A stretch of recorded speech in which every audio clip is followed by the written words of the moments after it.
আসসালামু আলাইকুম সম্মানিত ভাই বোনেরা, যারা প্রবাসে থাকেন আজকের এই ভিডিওটা দেখলে তাদেরকে আর কখনো দেউলিয়া হতে হবে না ইনশাআল্লাহ। নিরাপদ বিনিয়োগ হিসাবে আমার প্রাণপ্রিয় প্রবাসী ভাই বোনেরা দেশের মধ্যে জমি কিনে থাকেন। একটা জমি রেজিস্ট্রেশন করতে হলে সাব রেজিস্ট্রার অফিসার মহোদয়ের সামনে সশরীরে উপস্থিত থাকতে হয়। যেহেতু তারা বিদেশে পরিশ্রম করেন সেহেতু তারা দেশে যেহেতু আসতে পারেন না, এই জন্য জমিটা হয়তো তার বাবার নামে কিংবা তার মায়ের নামে কিংবা তার স্ত্রীর নামে জমিটা লিখে নেন। কিন্তু বাংলাদেশের বাস্তবতা কি? যখন জমিটা বাবার নামে লিখে দেওয়া হয় 100 ভাগের মধ্যে দেখা যায় প্রায় 1 ভাগেরও অধিক যে তার বাবা তার ছোট ভাইয়ের উন্নত ভবিষ্যতের জন্য তার জমিটা তার ছোট ভাইয়ের নামে লিখে দেন, কিংবা তার বোন যেন সুখের সংসার করতে পারে বোনের নামে লিখে দেন। একই ক্ষেত্রে মায়েরা অনেক সময় এটা করে থাকেন।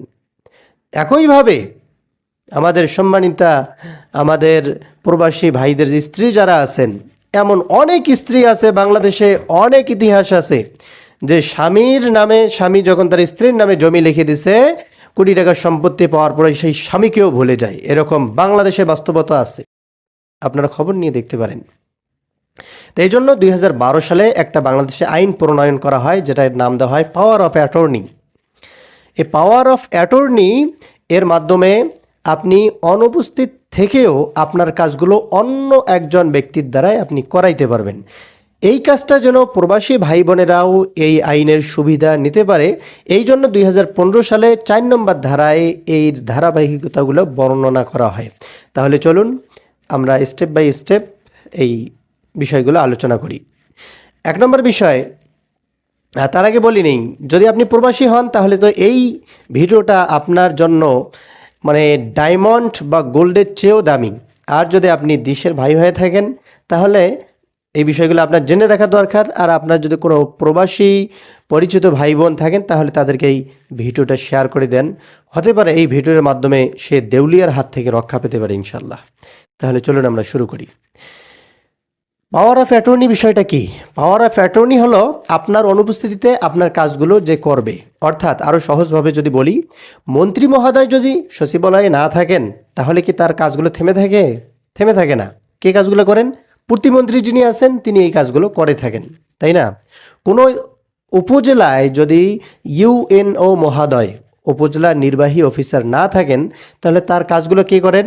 সহকারী কমিশনার ভূমি অর্থাৎ এসিলেন্ট অফিসার যিনি থাকেন তিনি এই কাজগুলো করে থাকেন। ঠিক একইভাবে যেহেতু আপনি বিদেশে আছেন, বিদেশে থেকে আপনি যদি জমি কিনেন তাহলে বাংলাদেশের আইন মোতাবেক আপনাকে সাব রেজিস্ট্রার অফিসারের সামনে সশরীরে উপস্থিত থাকতে হবে। যেহেতু আপনি উপস্থিত থাকতে পারতেছেন না, সেহেতু আপনি যদি অন্য কাউকে পাওয়ার দেন জমিটা শুধু ক্রয় করার জন্য, কেনার জন্য, বেচার জন্য না, এখানে আপনি পাওয়ার যেভাবে দেবেন তেমনই কাজ হবে, ঠিক আছে?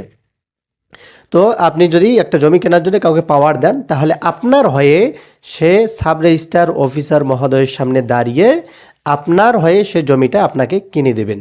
এই জমিটার সম্পূর্ণ মালিকানা আপনার, সম্পূর্ণ ওনারশিপ আপনার, ঠিক আছে? তো এই হলো পাওয়ার অফ অ্যাটর্নি। তাহলে এই পাওয়ার অফ অ্যাটর্নি কিভাবে আপনি বাস্তবায়ন করবেন এবং এই সুযোগ সুবিধাগুলো কিভাবে নেবেন, চলুন আমরা আলোচনা শুরু করি। 4টে লোকেশনে কাজ করতে হবে এই পাওয়ার অফ অ্যাটর্নি যদি আপনি বাস্তবায়ন করতে চান। 4টে ধাপে। 1 নম্বর হলো আপনি আপনার বাসা যেখানে জমিটা কিনতেছেন ওই জমির সাব রেজিস্ট্রার অফিসে প্রথম লোকেশন আপনাকে কাজ করতে হবে। 2 নম্বর, আপনি যে দেশে আছেন সেই দেশের হাই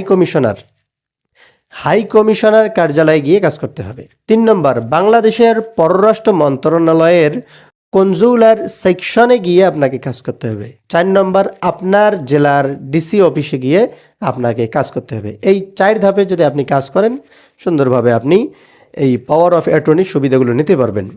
আর একটা সুসংবাদ হলো এই কাজগুলো করতে আপনাকে কোথাও আপনাকে উপস্থিত থাকতে হবে না। তাহলে চলুন কাজগুলো কিভাবে করতে হবে। এই 4 লোকেশনে 5 ধাপে কাজ করতে হবে। 4টা লোকেশন 5টা ধাপ কাজ করতে হবে। 1 নম্বর ধাপ হলো আপনাকে একটা দলিল লিখতে হবে। এই পাওয়ার অফ অ্যাটর্নির একটা দলিল লিখতে হবে যে আপনি যাকে পাওয়ার অফ অ্যাটর্নি দিচ্ছেন, আপনার বাবাকে, আপনার মাকে কিংবা আপনার স্ত্রীকে, তাকে আপনি কতটুকু ক্ষমতা দিচ্ছেন। এখানে পাওয়ার অফ অ্যাটর্নি হতে পারে নির্দিষ্ট একটা জমির জন্য, পাওয়ার অফ অ্যাটর্নি হতে পারে 2 থেকে 3 বছরের জন্য, ঠিক আছে, আপনি যেভাবে দলিল লিখবেন এটা সেভাবেই বাস্তবায়ন হবে। আপনি যদি শুধুমাত্র একটা জমি ক্রয়ের জন্য কাউকে পাওয়ার অফ অ্যাটর্নি দিতে চান, তাহলে ওই জমিনের খতিয়ান নম্বর, দাগ নম্বর, মৌজা নম্বর আপনাকে দিতে হবে। যিনি দলিল লিখবেন অর্থাৎ ভেন্ডার, তাকে দিতে হবে। আর যিনি পাওয়ার অফ অ্যাটর্নি যাকে দেবেন তার এনআইডি নাম্বার, তার পাসপোর্ট সাইজের ছবি তো লাগবেই। তাহলে প্রথম কথা হলো আপনাকে একটা দলিল লিখতে হবে, পাওয়ার অফ অ্যাটর্নির একটা দলিল লিখতে হবে। যারা দলিল লেখেন তাদের মাধ্যমে, আপনি বিদেশে থেকে আপনার উপজেলায় দলিল লেখে কারা, তাদের সঙ্গে যোগাযোগ করবেন। যোগাযোগ করে আপনি বিস্তারিত বিষয়টা খুলে বলবেন। আপনি যদি একটা জমি কিনতে চান তাহলে সেভাবে বলবেন, তিনি একটা জমির একটা পাওয়ার অফ অ্যাটর্নি লিখে দেবেন। আর আপনি যদি চান আপনি অনেক জমি কিনবেন, তাহলে 2 থেকে 3 বছরের সময় দিয়ে কাউকে পাওয়ার অফ অ্যাটর্নি দিলে তিনি একাধিক জমি আপনাকে কিনে দিতে পারবে। তাহলে 1 নম্বর কাজ হলো দলিল লেখকের সঙ্গে কথা বলে আপনি যেভাবে পাওয়ার অফ অ্যাটর্নি বাস্তবায়ন করতে চান সেইভাবে একটা দলিল লিখে নেওয়া। 2 নম্বর কাজ, এই দলিলটা 2 ভাবে হতে পারে। এক হলো বাংলাদেশে যে স্টাম্প আছে, 100 টাকার স্টাম্প, 200 টাকার স্টাম্প, এই স্টাম্পে সরাসরি লিখে এটা কুরিয়ারের মাধ্যমে আপনি হাতে পেতে পারেন। আরেকটা উপায় হলো এই যে দলিলটা লিখে আপনি সরাসরি এর একটা পিডিএফ কপি আপনি হোয়াটসঅ্যাপের মাধ্যমে নিয়ে সেটা কম্পিউটার দোকানে গিয়ে বের করে নিতে পারেন। এই 2 ধাপেই আপনি কাজ করতে পারেন। ঠিক আছে, তাহলে প্রথম ধাপটা নিয়েই কথা বলি যে আপনি যদি ডাইরেক্ট বাংলাদেশে 100 টাকা যে স্টাম্প পাওয়া যায়, এই স্টাম্পে যদি আপনি ডাইরেক্ট লিখে নেন, তাহলে 1 নম্বর দলিল লেখকের মাধ্যমে আপনি দলিলটা লিখে নিলেন। এরপরে সেটা আপনি প্রিন্ট করে বের করলেন স্টাম্পের মধ্যে। 800 টাকা স্টাম্প অথবা জমির উপর ডিপেন্ড করে 800 টাকার স্টাম্প কিংবা 1500 টাকার স্টাম্প লাগবে। এই স্টাম্পের উপর লিখে নিয়ে এই স্টাম্পটা আপনার মা, বাবা, স্ত্রী যারা আছেন তারা আপনার লোকেশনে কোরিয়ার করে পাঠাই দিবেন। বাংলাদেশে যে বিখ্যাত সার্টিফাইড যে কোরিয়ার সার্ভিসগুলো আছে, যেগুলো অল ওভার দ্য ওয়ার্ল্ড কাজ করে, তাদের মাধ্যমে অবশ্যই এটা করবেন। তো তারা আপনাকে এই দলিলটা আপনাকে পাঠাই দেবে। এরপরে আপনি দলিলটা রিসিভ করবেন। দলিলটা রিসিভ করে 2 নম্বর কাজ হলো হাই কমিশন যে কার্যালয় আছে আপনার দেশে, অ্যাম্বাসি কিংবা হাই কমিশন কার্যালয়ে যাবেন। সেখানে গিয়ে কনজুলার সেকশন আছে, কনজিউলার সেকশনে যাবেন। সেখানে গিয়ে যিনি দায়িত্বশীল আছেন তার সামনে বিষয়টা খুলে বলবেন যে আমি জমি কিনবো বা আমি জমি কিনবো, আমার আমি স্বাক্ষর দিচ্ছি এবং আপনার এই যে বাম হাতের এই যে বুড়ো আঙ্গুল, এই থামের একটা ফিঙ্গারপ্রিন্ট দিতে হবে। 1 নম্বর আপনাকে সিগনেচার করতে হবে, 2 নম্বর এই ফিঙ্গারপ্রিন্ট আপনাকে দিতে হবে। তো সাধারণভাবে যে কোনো দলিলের সাইন করতে হয় যে জায়গাগুলোতে, একটু দেখাই দিচ্ছি। এই যে দেখেন, এটা হলো একটা দলিল। আর দলিলের এই যে এই সাইডটা, এই যে দেখেন এই সাইডে আসলে সাইন করা লাগে। ঠিক আছে, প্রতিটা দলিল এই সাইডে, প্রতিটা পেজের এই সাইডে সাইন করে দিতে হবে। তো সাইন করবেন, সেই সাথে বাম হাতের এই ফিঙ্গারপ্রিন্টটা দিবেন। কার সামনে? ওই যে অ্যাম্বাসি যে কনজুলার সেকশনে যিনি দায়িত্ব আছেন তার সামনে হতে হবে। তিনি এটার একদম রাজ সাক্ষী থাকবে। এরপরে এটা যখন আপনি দেবেন, দেওয়ার পরে ওই অ্যাম্বাসি থেকে বা হাই কমিশন কার্যালয় থেকে সেখানে সিল স্বাক্ষর মেরে আপনাকে এটা সার্টিফাই করে দেবে যে এটা রাইট, সার্টিফাই করে দেবে। এরপরে আপনি কোরিয়ারের মাধ্যমে আবার দেশে পাঠাবেন। আপনার আপনজন, আত্মীয় স্বজন, বাবা মা যার কাছে আছে তার কাছে পাঠাবেন। ওনাদের কাছে আসার পরে 3 নম্বর কাজ শুরু হয়ে যাবে। 3 নম্বর লোকেশনে, অর্থাৎ বাংলাদেশের পররাষ্ট্র মন্ত্রণালয় যা আছে, পররাষ্ট্র মন্ত্রণালয়ে যেতে হবে। সেখানে গিয়ে কনজুলার সেকশনে যেতে হবে। ওখানে 8টা থেকে 11টার মধ্যেই, যদি 9টার আগে পৌঁছান তাহলে 9টা থেকে 11টার মধ্যেই যদি জমা দেন তাহলে 3টা থেকে 4টার মধ্যে ওটা সার্টিফাই করে আপনাদেরকে দেবে। ঠিক আছে, যখন আপনি পররাষ্ট্র মন্ত্রণালয়ের কনজুলার সেকশনে গেলেন তখন সেগুলো সবগুলো খুলে খুলে দেখবে যে এটা ঠিক আছে কিনা। মনে করেন আপনি মালয়েশিয়ায় থাকেন, মালয়েশিয়ায় অ্যাম্বাসি থেকে এটা সার্টিফাই করে পাঠাইছে, ওনারা দেখবে যে যিনি দায়িত্ব আছেন তার সিগনেচার আছে কিনা, মানে যেটা যাচাই করা দরকার যাচাই করবেন। যাচাই করে আপনার হাতে দেবে। এরপরে আপনি সরাসরি আপনার বিভাগের যে ডিসি অফিস আছে এই ডিসি অফিসে আসবেন। ডিসি অফিসে আসার পরে আপনি যদি সরাসরি এই যে 100 টাকা স্টাম্পে করবেন, সেহেতু আপনাকে আসার পরে ডিসি অফিসে ওখানে সুন্দর করে আপনাকে একটা কাউন্টার সাইন করে দিবে। ঠিক আছে, কাউন্টার সাইন করে দিবে এবং পিছনে আঠালো একটা স্টাম্প লাগাই দিবে। তো 4 নম্বর জায়গা হলো ডিসি অফিসে কাউন্টার সাইন বা অনুমোদন করে দেবে, আর তার পেছনে একটা আঠালো স্টাম্প লাগাই দেবে। এরপরে আপনি ওই যে দলিলটা একদম আপনার দেশ থেকে, অর্থাৎ আপনি মনে করেন মালয়েশিয়ায় আছেন, মালয়েশিয়া থেকে ফিরে আসলো, এইটা আপনার সাব রেজিস্ট্রার যে অফিস আছে সেখানে যাইতে হবে, এই দলিলটা রেজিস্ট্রেশন করতে হবে, অর্থাৎ বালাম বইয়ে তুলতে হবে। যখন এটা রেজিস্ট্রেশন হয়ে গেল, তখন আপনি যাকে পাওয়ার অফ অ্যাটর্নি দিলেন তিনি পাওয়ার অফ অ্যাটর্নির মালিক হয়ে গেলেন। এখন তার মাধ্যমে আপনি জমি সুন্দরভাবে ক্রয় বিক্রয় করতে পারবেন। এটা হলো যদি দলিলে লিখে পাঠান, দলিলে লিখে কোরিয়ার সার্ভিসের মধ্যে পাঠান। আর আপনি যদি দলিলে না পাঠিয়ে সুন্দর করে দলিল লেখকের মাধ্যমে দলিল লিখে পিডিএফ নেন, নিয়ে A4 সাইজের, এই যে A4 সাইজের যদি কাগজে ওখানে কম্পিউটার দোকান থেকে বের করে নেন, বের করে নিয়ে সুন্দরভাবে ওখানে ওই কনজুলার সেকশন থেকে সাইন করে নিলেন। এরপরে বাংলাদেশের পররাষ্ট্র মন্ত্রণালয় থেকে সেটা সিগনেচার করে নিলেন। এরপরে ডিসি অফিস যখন যাবেন, তখন এই যে স্টাম্পের যে 800 টাকা বা 1500 টাকার একটা তারা আপনাকে চালান রসিদ দেবে। এই চালান রসিদটা সোনালী ব্যাংকে যেতে হবে। সোনালী ব্যাংকে গিয়ে এই টাকাটা পরিশোধ করে যে রসিদটা দেবে, ওই রসিদটা এনে এটা আবার ডিসি অফিসে এসে আপনাকে জমা দিতে হবে।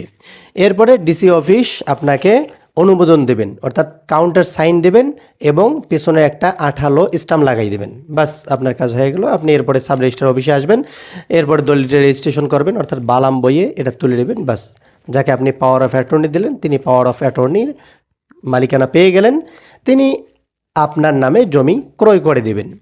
ঠিক আছে, এই হলো পাওয়ার অফ অ্যাটর্নি জমি কেনার ক্ষেত্রে। সামনে আমরা আলোচনা করব কিভাবে জমি বিক্রয়ের ক্ষেত্রে পাওয়ার অফ অ্যাটর্নি প্রয়োগ করতে হয়। তাহলে 1 নম্বর বিষয় হলো যে দলিল লেখকের কাছ থেকে দলিল লিখতে হবে। 2 নম্বর হলো আপনার অ্যাম্বাসিতে এটা সার্টিফাই করতে হবে এবং আপনার সিল স্বাক্ষর দিতে হবে। 3 নম্বর হলো বাংলাদেশের যে পররাষ্ট্র মন্ত্রণালয় আছে সেখানে গিয়ে এটা সার্টিফাই করতে হবে। 4 নম্বর আপনার যে ডিসি অফিস আছে আপনার জেলার, সেই ডিসি অফিসে গিয়ে এটা সুন্দরভাবে যাচাই করতে হবে। আর 5 নম্বরে হলো আপনার যে সাব রেজিস্ট্রার অফিস আছে সাব রেজিস্ট্রার অফিসে এসে এই দলিলটা রেজিস্ট্রেশন করতে হবে। এই 5টা ধাপ সুন্দরভাবে সম্পন্ন করলে যাকে আপনি ইচ্ছা তাকেই পাওয়ার অফ অ্যাটর্নি দায়িত্ব দিতে পারেন। তো এই জন্য প্রিয় ভাই বোনেরা, সারা জীবনে কষ্টে অর্জিত রক্ত পানি করা টাকা দিয়ে আপনি যে জমিটা ক্রয় করবেন, এই জমিটা হতে পারে আপনার কিংবা আপনার পরিবারের জন্য ভবিষ্যতের একটা ভরসার জায়গা। আর আপনি যদি আপনার কষ্টের সারা জীবন অর্জিত টাকাটা কোনো ভুল ঝামেলাপূর্ণ জমিতে যদি ইনভেস্ট করে থাকেন, তাহলে এটা হতে পারে আপনার সারা জীবনের কান্না।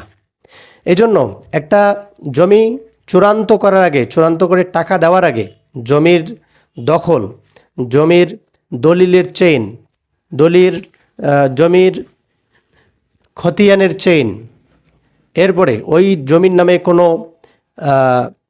মামলা আছে কিনা, ওই জমির নামে কোনো ঋণ আছে কিনা, ওই জমির আলাদা কোনো অংশীদার আছে কিনা, এই সব কিছু যাচাই করা একজন রিয়েল এস্টেট কনসালটেন্ট হিসাবে আমি এবং আমার টিমের দায়িত্ব।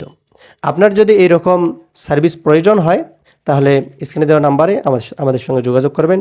ইনশাল্লাহ বাংলাদেশের যে কোনো প্রান্তে আপনার জমি থাকুক না কেন, আমরা আমাদের বেস্ট লেভেল থেকে আপনাকে জমির ব্যাপারে ল্যান্ড ইনভেস্টিগেশন করে দেবো ইনশাল্লাহ। আল্লাহ রাব্বুল আলামিন আমাদের প্রত্যেককেই সুখী, সুন্দর, আনন্দদায়ক, প্রশান্তিময় জীবন দান করুন। আমিন। আসসালামু আলাইকুম রহমতুল্লাহ।